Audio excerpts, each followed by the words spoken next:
संसद भवन की नई बिल्डिंग बनकर तैयार है। 28 मई को प्रधानमंत्री नरेंद्र मोदी उसका उद्घाटन करने वाले हैं। 828 करोड़ में बनी ये बिल्डिंग आपका इंतजार कर रही है, लेकिन इन सबों से पहले विवाद छिड़ गया है। विवाद यह छिड़ गया है कि आखिरकार प्रधानमंत्री नरेंद्र मोदी ही क्यों इसका उद्घाटन करें, क्योंकि संसद का प्रमुख, संसद का चीफ तो राष्ट्रपति होते हैं, और जब राष्ट्रपति हैं तो आखिरकार वो उद्घाटन क्यों नहीं कर रहे हैं। और ये सवाल उठाया है प्रमुख विपक्षी पार्टी कांग्रेस ने। नमस्कार, मैं हूं मोहित शुक्ला और आप देख रहे हैं तहजीब टीवी का हमारा खास प्रोग्राम आवाम की आवाज़। आवाम की आवाज़ में मैं आज आपको दिखाने वाला हूं कि आखिरकार संसद के उद्घाटन से पहले इतनी सियासी तकरार क्यों है। तो आप मेरे साथ बने रहिए और देखिए हमारा ये खास प्रोग्राम आवाम की आवाज़। प्रधानमंत्री नरेंद्र मोदी को 28 तारीख को पार्लियामेंट का उद्घाटन करना है। नई बिल्डिंग पूरी तरीके से तैयार है, लेकिन सवाल ये है कि आखिर उद्घाटन से पहले इतनी सियासी तकरार क्यों। मैं आपके पास आऊंगा, मुझे एक बात बताइए, जब प्रधानमंत्री नरेंद्र मोदी ये कह रहे हैं कि वो पार्लियामेंट की उनको जरूरत महसूस होती है, देश की सरकार को जरूरत महसूस होती है, और आखिरकार मार्च में जब इस बात की सुगबुगाहट सुनाई पड़ती है और दिसंबर में इसकी नींव रख दी जाती है, और अब पार्लियामेंट जब तैयार है तो उद्घाटन से पहले इतनी तकरार क्यों है। क्या नजर आ रहा है आपको? वो पार्लियामेंट में क्या कांग्रेस के नेता नहीं जाएंगे? क्या कांग्रेस सांसद नहीं जाएंगे? केजरीवाल के सांसद नहीं जाएंगे? उसको बाहर बैठाएंगे क्या बोरा बिछा के? नहीं, वो बोरा बिछा के बाहर बैठेंगे क्या? क्या अंदर नहीं जाएंगे क्या? भाई वो बना है पार्लियामेंट, सबके लिए बना है। कल कांग्रेस सरकार है तो भी उसी में बैठेगा, ये थोड़े वो उसके बाहर बैठेगा। ये उनकी सोच गलत है भाई, सोच की नीति गलत है, उनकी सोचना बहुत गलत सोच है उनका। आपको क्यों लग रहा है वो ये कह रहे हैं कि भाई राष्ट्रपति मुखिया होता है, राष्ट्रपति से उद्घाटन कराना चाहिए, आप प्रधानमंत्री से करा रहे हैं। कांग्रेस के प्रवक्ता हैं गौरव बल्लभ, वो ये कह रहे हैं, सर सुन लीजिए, गौरव बल्लभ ये कह रहे हैं कि प्रधानमंत्री नरेंद्र मोदी हर जगह अपनी नेम प्लेट चाहते हैं, अपनी तख्ती चाहते हैं, और इसी वजह से नाम के लिए वो इस सारे विवाद को जन्म दिया गया है और नाम की राजनीति हो रही है। तो बहुत से स्टेडियम, इंदिरा गांधी के नाम से स्टेडियम है, नेहरू के नाम से हॉस्पिटल है, तो फिर नाम क्यों रखे? फिर उसको क्यों रखे आपने?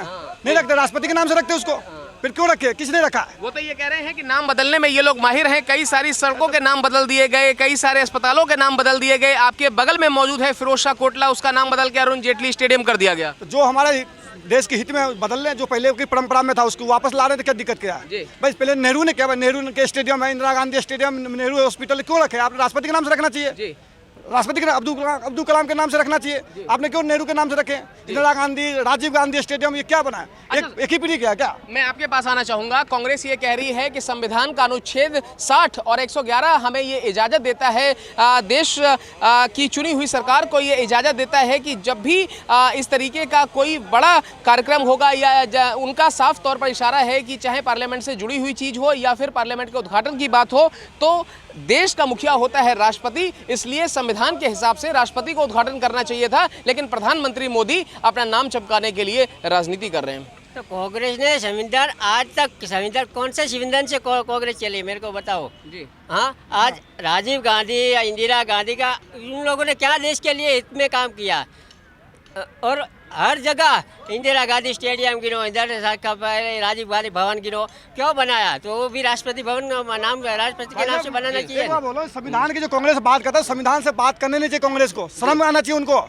जब 1954 में बाबा साहब अम्बेडकर का निधन हुआ था, 1956 में निधन हुआ था, भारत रत्न से भी उसको नवाजा नहीं गया बाबा साहब अम्बेडकर को।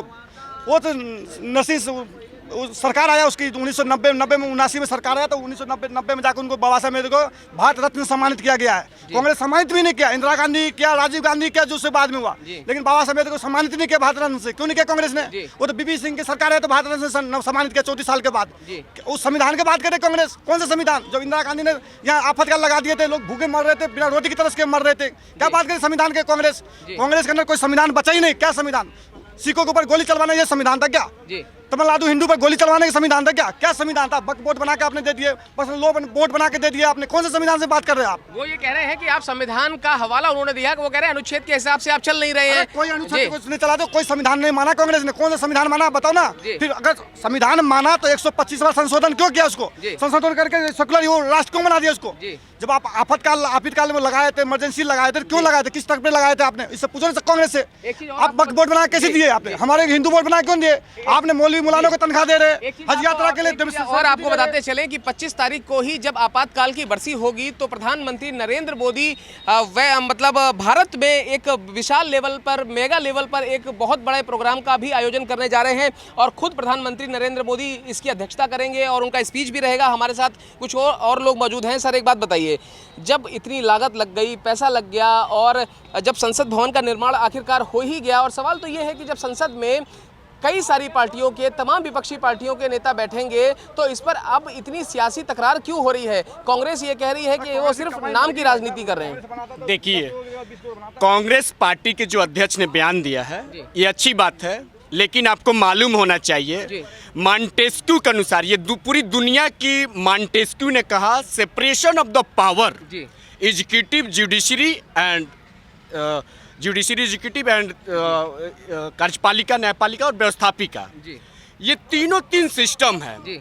न्यायपालिका पे न कार्यपालिका का इंटरवेन कर सकता है और न न्यायपालिका का कार्य कार्यपालिका कर सकती है, और विधायिका का काम, लेजिस्लेशन का काम है विधान का काम करना। पार्लियामेंट में विधायी कार्य जो संपन्न होता है वो पूरे ऑल 545 एंड 250 समथिंग जो हमारे राज्यसभा में ये मिल के लेजिस्लेशन का काम करते हैं, या अपोजिशन का हो या पक्ष पार्टी का हो। दूसरी बात, रही सवाल कार्यपालिका, प्रेसिडेंट जो है वो जुडिशरी की भी हेड है, जुडिशरी की हेड है और कार्यपालिका के भी हेड है।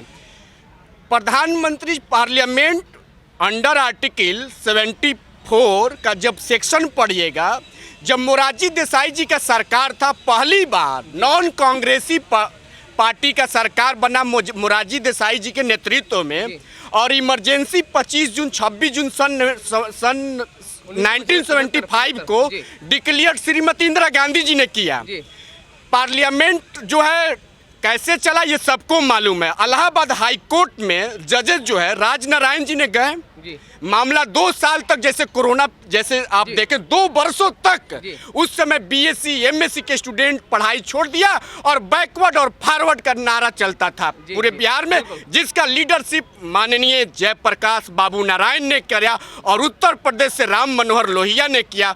दूसरी बात, जितने पार्टी के संगठन हैं, बिहार के माननीय मुख्यमंत्री जी हों, अच्छा अभी जो भी आरजेडी सुप्रीमो के श्री तेजस्वी यादव जी हों, चाहे माननीय मुख्यमंत्री नीतीश कुमार जी हो या ममता बनर्जी जी हो, पूरे ऑल इंडिया की जितनी भी पार्टियां हैं, कल कांग्रेस पार्टी के सब खिलाफ में थे और जनता पार्टी के नेतृत्व में पहली बार मोरारजी देसाई सरकार बना। फिर माननीय इंदिरा गांधी जी ने जाके कर्नाटका, आपको मालूम होगा, वहां से चुनाव किसी तरह से जीत के माननीय श्रीमती इंदिरा गांधी जी ने आया और संसद में जो है एक ऐसा प्रधानमंत्री था जिसको प्रधानमंत्री डिक्लेयर हो गया, उसके बाद एक दिन भी संसद का दौरा नहीं किया था। ये भी बड़ा इत्तेफाक है कि जब जब कांग्रेस गर्त में जाती है, जब जब कांग्रेस डूबती है, तब तब वो हमेशा साउथ का रुख करती है, चाहे इंदिरा गांधी का वक्त हो या फिर वायनाड से राहुल गांधी के लड़ने की बात हो। आप बने रहिए मेरे साथ और बड़ी ही ये फैक्टफुल बात कर रहे हैं। क्या नाम है सर आपका? सत्यशील प्रकाश वर्मा। अच्छा, सत्यशील जी हैं मेरे साथ और बड़े ही फैक्ट के साथ ये बात रख रहे हैं। आपातकाल की बात हुई, इंदिरा गांधी के समय की बात हुई, मोरारजी देसाई के समय की बात हुई, उनके सरकारों के समय की बात हुई। अब बात ये हो रही है कि ये कांग्रेस ये कह रही है, सर मैं आपके पास आऊंगा, कांग्रेस ये कह रही है कि भाई राष्ट्रपति महोदया हमारी जो हैं वो एसटी समुदाय से हैं, आदिवासी समुदाय से हैं, और जो भारतीय जनता पार्टी है वो दलित और आदिवासियों की इज्जत नहीं कर रही है। बीजेपी ये उसका तर्क दे रही है। बीजेपी ये कह रही है कि अगर हम उनका सम्मान न करते होते तो हमने उनको राष्ट्रपति जैसे ओहदे पर क्यों बैठाया होता। तो सवाल ये है कि आखिरकार ये जो उद्घाटन की बात है, ये जो फीता काटने की बात है, इसको अब कहीं ना कहीं तूल दिया जा रहा है, इसको घुमाया जा रहा है दलित और आदिवासियों की तरफ। आपका क्या कहना है? सर देखिए, कांग्रेस के पास जातिवाद के सिवा है ही क्या? बस 2 ही मुद्दा है, मोदी विरोध करना, चाहे वो कितना वो अच्छा काम करे, हर काम पे, हर अच्छा काम पे मोदी को विरोध करना है, और दूसरा जातिवाद, जिसका राजनीति वो बहुत पहले से करके और सरकार में चलती आ रही है, जो 70 साल उसने सरकार चलाया। लेकिन अब ऐसा चलने वाला नहीं है। आज की यूथ, आज की पब्लिक, हर कोई समझ रहा है अपने अधिकार को और अपने स्वाभिमान को और अपने देश से देश प्रेम को। तो वो कभी भी जातिवाद में या उसके बहकावे में आने वाले नहीं है। ठीक है जी। वो 24 में भी वो अपना सरकार फिर से मोदी जी का आएगी। सर एक बात बताइए, जब इतने साल तक संसद भवन की बिल्डिंग का इंतजार हर किसी को रहा, और आप देखिए 96 साल पहले, आज से लगभग 96 साल पहले, साल 1927 में जब पार्लियामेंट बनाया गया, तो उस वक्त लगातार उसी में हमारी सारी सरकारें रहीं। उस समय हमने चंद्रशेखर जी की भी सरकार देखी, हमने इंदिरा गांधी की भी सरकार देखी, हमने राजीव गांधी की, जी बिल्कुल, हमने देखा कि लाल बहादुर शास्त्री भी देखे, हमने जवाहरलाल नेहरू का हमने देखा कि किस तरीके से सेंट्रल हॉल में किस तरीके से मेल मुलाकातें होती थी। सर एक बात बताइए, 96 सालों में पहली बार जाके कहीं ना कहीं सरकार को ये महसूस हुआ कि अब ये बिल्डिंग काम करने के लायक नहीं है, ये उस लायक बची नहीं है, जिसके बाद मार्च 2020 में सरकार ने ये कहा कि भाई नई बिल्डिंग बननी चाहिए, दिसंबर में इसकी नींव रख दी गई, और अब जब ये बनके तैयार हो गई है तो इस पर इतना विवाद क्यों है? फीता काटने को लेकर इतना विवाद क्यों है? फीता काटने को विवाद इसलिए है कि देखो, फीता तो काटना मोदी ने, टू बी वेरी फ्रैंक, जिसने इनिशिएटिव लिया वही का, लेकिन इन्होंने बात सुनो, क्या इन्होंने तो इनिशिएटिव ही नहीं लिया जी। कि इसने इतने सारे प्रधानमंत्री आए, चाहे मैं करूँ वो कोई अटल जी भी आए थे, मैं ये नहीं कहता कोई नहीं आया, बीजेपी वाले भी आए थे, गुजराल भी आया, वीपी सिंह भी आया, तो इनके अंदर तो हिम्मत ही नहीं थी। अरे इसको बनाने के लिए बड़ा जिगरा चाहिए, अगर उसको वो बना रहे, कोई अच्छा काम किया है ना, अगर वो देखो, अब उसके ऊपर आप देखो, ये तो हर चीज़ पे राजनीति करते हैं। उन्होंने वो ऊपर स्तंभ लगाया था, 3 मुंह का जो शेर होता है, सत्य में जाते जाते शेर दहाड़ता हुआ है और उसमें शांति का प्रतीक के तौर पर दिखाया गया था। अरे नहीं, दहाड़ता हुआ ऐसा है कि वो देखने से, अगर दूर से देखो तो कुछ और नजर आएगा, पास में देखो तो कुछ और, तो ठीक है, अग्रेसिव है भैया, इंडिया भी अग्रेसिव है, अगर दहाड़ता हुआ है, अग्रेसिव शेर है तो ठीक है, थोड़ा चेंज तो होना नए चाहिए। जमाने का न्यू इंडिया है ये। और क्या न्यू इंडिया है, अगर दहाड़ता हुआ है तो बहुत अच्छी बात है, शेर का काम ही है दहाड़ना, वो तो जैसे मोदी दहाड़ते हैं वैसे वो भी दहाड़ेगा, उसमें क्या है, वो चार है, शेर है। आज तो विश्व पटल पे इंडिया दहाड़ है। हाँ, आज विश्व पटल पे इंडिया का जो फेम मिला है वो मोदी जी से मिला है। प्रधानमंत्री नरेंद्र मोदी जी का भाषण सुना आज आपने, किस तरीके से वो भाषण दे रहे थे? तो मोदी जी के हर चीज़, विदेशी जो नीति है, ठीक ना, फॉरेन पॉलिसी मोदी जी से बेहतरीन किसी ने आज तक किया नहीं जी देश के लिए। जी देखिए 2014 के पहले की जो इंडिया थी, उस समय पीएम मजबूर थे पाकिस्तान के हाथ में, जी आज हमारे पीएम के आगे मजबूर है अमेरिका के राष्ट्रपति। तो ये अंतर देखिए, गले लगा रहे हैं। ठीक ना। सर एक आरोप ये भी गले भी लगता है, लगा सर सुनिए ना, जब साल 2014 में मोदी सरकार बनी तो उस समय ये आरोप लगा कि सुषमा स्वराज भले ही उस समय विदेश मंत्री थी, लेकिन सबसे ज़्यादा विदेश का दौरा अगर किसी ने किया तो प्रधानमंत्री नरेंद्र मोदी ने, और कांग्रेस ने और दूसरी विपक्षी पार्टियों ने लगातार ये कहना शुरू कर दिया था कि प्रधानमंत्री मोदी प्रधानमंत्री के साथ साथ विदेश मंत्री भी हैं। देखिए, अगर ये कहना सब बेफुजिल की बातें हैं, अगर हम देखें कि हमारे विश्व गुरु कहलाने वाले स्वामी विवेकानंद जी, जब तक वो विदेश में जाते नहीं, अपनी विचारधारा को रखते नहीं, तो फिर वो इतना महान नहीं बनते। तो मोदी जी जब विदेश में जाएंगे नहीं, अपनी बातों को रखेंगे नहीं, अपनी पॉलिसी को रखेंगे नहीं, तो फिर ऐसा तो बनने वाला है नहीं कि हाँ चलो भैया वो जादू पुड़िया है, मंत्र ने पढ़ दिया, जादू बांध दिया, हो गया विश्व फेमस। ऐसा तो नहीं है। जैसे मनमोहन जी बस सोनिया जी जैसे बटन दबाती थी, बोलते थे, बटन ऑफ कर दिया, वहीं पे चुप हो गए जी मैडम जी। तो जी मैडम जी वाला देश नहीं है। लेकिन साल 1991 में जब आपने देखा कि आर्थिक दौर भी हमने देखा, और जब आर्थिक मंदी का समय था वो भी हमने देखा कि किस तरीके से मनमोहन सिंह के कामों की, कम से कम जो उनके तरफ से इनिशिएटिव लिए गए थे, उसकी तो कहीं ना कहीं हमें बात जरूर करनी चाहिए। भले ही हमारा सरकारों से मतभेद हो सकता है, अलग बात है। आप बने रहिए मेरे साथ। मेरा भाई क्या नाम है आपका? मेरा नाम अनंत है। अनंत कहाँ से आए हैं? मैं यूपी में लखनऊ से हूँ। अच्छा, लखनऊ से हैं। बहुत स्वागत है मेरा आपका तहजीब टीवी पे। मुझे एक बात बताइए, अब जब कुछ ही दिन शेष रह गए हैं, 28 तारीख को उद्घाटन होना है, तो उद्घाटन से पहले फीता काटने को लेकर इतनी सुगबुगाहट जो हमें सुनाई पड़ रही है, राजनीतिक सरगर्मी बढ़ी हुई है। बात यह है, आखिर फीता काटने से इतनी परेशानी क्या है? देखिए, ये फीता काटने वाला जो एक ट्रेंड बन गया है, फिर से मैं बोलूँगा, जो एक अपोजिशन ट्रेंड है कि कुछ भी होता है एक प्रोपोगंडा बनाना है, क्योंकि उनने 60 साल में कुछ नहीं किया। 60 में मिनिमम 60 साल में बोल रहा हूँ, उनने कुछ नहीं किया। दे वर यूजलेस फॉर द वर्क। उनने कुछ अपनी तरफ से काम नहीं किया। आज अगर हमारा देश का लीडर काम कर रहा है, आज हमारा देश काम कर रहा है, आज हमारे देश के युवा काम कर रहे हैं, तो उनको दिक्कत हो रही है। इस वजह से उनको ये जितनी सरगर्मी बनी है वो है।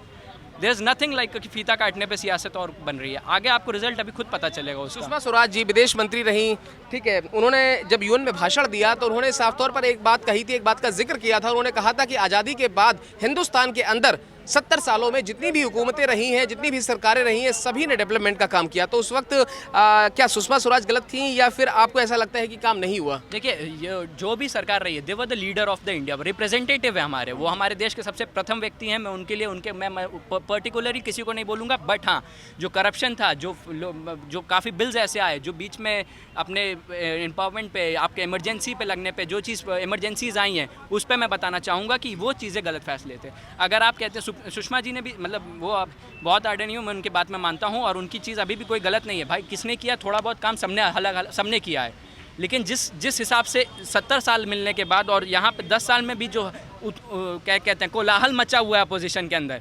वो आप अपने आप ये स्वयं पूरा देश दे सकता है। चलिए, वक्त का तकाजा है, चलते चलते मैं आखिरी सवाल आपसे लेना चाहूँगा। अनंत, मुझे एक बात बताइए, 2024 के लिए नीतीश कुमार बिहार से लेकर दिल्ली और दिल्ली से लेकर कलकत्ता, कलकत्ता से लेकर वापस तेलंगाना तक वो दौड़ भाग कर रहे हैं, दूसरी तरफ केजरीवाल भी कर रहे हैं। क्या आपको लगता है कि साल 2024 में ये सारी पार्टियां एक साथ एकजुट हो पाएंगी और मौजूदा हुकूमत को टक्कर दे पाएंगी? I wish them best of luck कि वो एक साथ हो जाएं, बट इस देश का युवा स्वयं इतना अपने आप से सहज में है और इतना अपने आप से इतना मतलब कहते हैं कॉन्फिडेंस में है, और इतना सबको पता है कि एडमिनिस्ट्रेटिव पॉलिटिक्स जो चल रही है आज के ज़माने में, वो उस देश की ज़रूरत है, ना कि वो कि हम आपको पैसा दे देंगे, हम आपको फ्री बिजली दे देंगे, फ्री पानी दे देंगे। वो ज़रूरत नहीं है हमारे देश को। हमारे देश को ज़रूरत है डेवलपमेंट की, वो डेवलपमेंट हमें चाहिए, वो हमारे देश अपने आप देखेगा। चलिए ठीक है, वक्त देने के लिए बहुत शुक्रिया। तो साफ तौर पर आप अनंत को सुन रहे हैं, अनंत के साथ साथ कुछ और लोगों की भी राय हमने आपको सुनाई। सबका यही कहना है कि देश का युवा आज जाग चुका है, देश का जो मौजूदा सरकार है उसका जो विजन है वो भी बिल्कुल क्लियर है, और भले ही फीता काटने को लेकर यहाँ पर सियासत हो, लेकिन इतना जरूर है कि 10 सालों में इस सरकार ने काम किया है। नए पार्लियामेंट का उद्घाटन प्रधानमंत्री नरेंद्र मोदी कर रहे हैं, उसके बाद कहीं ना कहीं अब सियासी सरगर्मियां शुरू हो गई हैं। मेरे साथ गौरव बल्लभ जी हैं। कांग्रेस ये कह रही है कि राष्ट्रपति क्यों नहीं कर सकते या राष्ट्रपति क्यों ना करें? नहीं, राष्ट्रपति first citizen of the country है जी। क्यों राष्ट्रपति जी का अपमान मोदी जी करना चाहते हैं? इसलिए कि वो आदिवासी है? क्या इसलिए कि वो एक महिला है? क्या वो इसलिए कि वो एक हम्बल बैकग्राउंड से उठ के देश के राष्ट्रपति के पद तक पहुंची अपनी लगन से, अपनी मेहनत से, अपनी निष्ठा से? क्यों? सिर्फ इसलिए कि भाई जो पट्टिका है वहाँ राष्ट्रपति जी का नाम ना लिखा जाए, सिर्फ मोदी जी का नाम लिखा जाए। मोदी जी, राष्ट्रपति जी का अपमान मत कीजिए, एक महिला का अपमान मत कीजिए, आदिवासी समाज का अपमान मत कीजिए। आपको अगर तकलीफ है तो एक पट्टिका और लगवा लीजिए आप पास में, उसमें अपना ही नाम लिखिए, पर यहाँ देश के महामहिम राष्ट्रपति जी का नाम लिखिए। वो ये कह रहे हैं कि आप अपमान करने का आरोप हमारे ऊपर लगा रहे हैं। उस वक्त क्या हो गया था कांग्रेस को जब अधीर रंजन चौधरी ने खुद राष्ट्रपति महोदया का अपमान किया था? उस समय उन्होंने, अधीर जी ने अपनी बात कही राष्ट्रपति जी से, उन्होंने जो क्योंकि उनकी हिंदी उनकी फर्स्ट लैंग्वेज नहीं है, लैंग्वेज बैरियर है, तो इतना उनके मुंह से जो उनको लगा कि अगर कुछ गलत निकल गया, तो उन्होंने राष्ट्रपति जी से जाके राष्ट्रपति जी को लिखित रूप से इस चीज़ के बारे में बताया। इसमें क्या मुंह से, अगर उनके क्योंकि हिंदी के उनकी फर्स्ट लैंग्वेज नहीं है बोलने, तो वो नहीं कुछ शब्द नहीं चयन कर पाए सही ढंग से। तो हम राष्ट्रपति जी के मान सम्मान की लड़ाई जरूर लड़ेंगे, हम दलित समाज के मान सम्मान की लड़ाई जरूर लड़ेंगे, हम महिलाओं के मान सम्मान की लड़ाई जरूर लड़ेंगे, हम हम्बल बैकग्राउंड से ऊपर तक पहुंचने वाले लोगों की मान सम्मान की लड़ाई मरते दम तक। आप लोग ये भी कह रहे हैं कि संविधान का सम्मान नहीं करते हैं और कहीं ना कहीं संविधान के अनुच्छेद का ये अपमान है, क्योंकि राष्ट्रपति प्रथम होता है, उसके बाद कहीं ना कहीं जो हमारी संसद है उसका भी प्रमुख राष्ट्रपति होता है, इसलिए राष्ट्रपति से उद्घाटन कराना चाहिए। बिल्कुल कराना चाहिए, और लोकतंत्र का मंदिर है, देश की सबसे बड़ी पंचायत है, उसका उद्घाटन देश के राष्ट्रपति नहीं करेंगे तो कौन करेंगे? पर आप देश के राष्ट्रपति से नहीं कराना चाहते, सिर्फ इसलिए कि आप सिर्फ उस पट्टी पे अपना नाम लिखवाना चाहते हैं। मोदी जी, मैंने आपको ऑप्शन दिया ना, राष्ट्रपति जी से उद्घाटन कराइए, उसके अगले सप्ताह आप अपना एक और उद्घाटन कार्यक्रम करके एक पट्टी और लगा दीजिए, क्या दिक्कत? पर देश के महिलाओं का, देश के आदिवासी समाज का मान सम्मान की लड़ाई कांग्रेस पार्टी के एक एक कार्यकर्ता हमेशा लड़े। ठीक है, वक्त देने के लिए बहुत शुक्रिया। तो साफ तौर पर आप गौरव बल्लभ को सुन रहे हैं, जिनका ये कहना है कि बीजेपी जानबूझकर इस तरीके की चीज़ें कर रही है, और वो खुद एक दलित आदिवासी महिला, और खासतौर पर जिस तरीके से द्रौपदी मुर्मू के मामले में चीज़ें सामने आई, कांग्रेस ने सीधा आरोप लगाया है कि प्रधानमंत्री नरेंद्र मोदी जानबूझकर इस तरीके की चीज़ें कर रहे हैं। ये आदिवासी लोगों का अपमान है। कैमरा पर्सन जस्सी के साथ मोहित शुक्ला, तहजीब टीवी, दिल्ली।